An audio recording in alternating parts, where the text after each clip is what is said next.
When we took on the project 70 years with the USO North Carolina, one of the first and foremost things we always like to do is we like to do research and understand, what we're filming.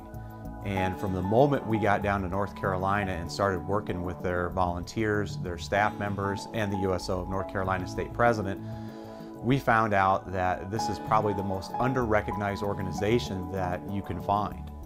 These people spend countless hours giving of themselves. They help the troops from the simplest things like a cup of coffee all the way up to extravagant things. And there's so many things that as we travel across the state that we find. It's been an amazing project, to say the least, and we're super excited to release the film. And I think when people get a chance to see this, I think they're really going to be, their eyes are going to be opened up. It's an amazing piece. And the one thing that we wanted to do with this film project is really make it feel like you were there. In other words, we wanted to make you feel like you were standing beside that volunteer, that you were standing next to that person that was a recipient. Just simple things like that. And we wanted to make the project as real as we could. And now that we've got film and we're going through those pieces, each and every day it's a brand new discovery. I mean, our crews and myself, we're simply in awe of all the incredible things that this organization does.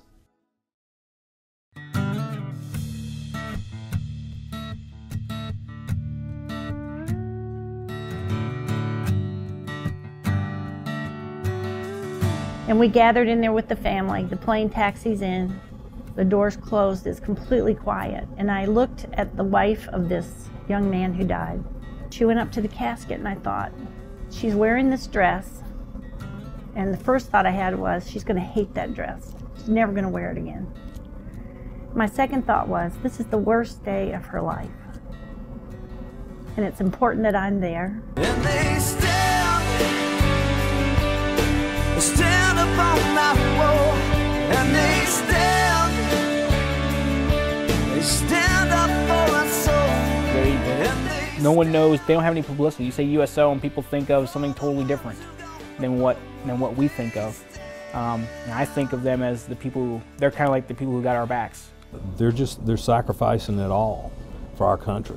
And some of them make it out, the majority of them make it out, some of them don't. And when they come home, we owe them that honor. I owe them that honor. You think living free comes easy, just ask those who sacrifice.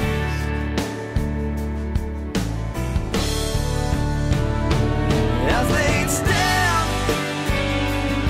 for the chance to believe, oh, stand so we can be anything we want to be. Oh, stand so our children can be free. If we didn't have the people that volunteer to fight the fight, we would have the great country that we have. Not that we're without fault, but we're better than anything else that's out there. And we owe that almost entirely to our service members and their families. And so they stand up on a wall, and they stand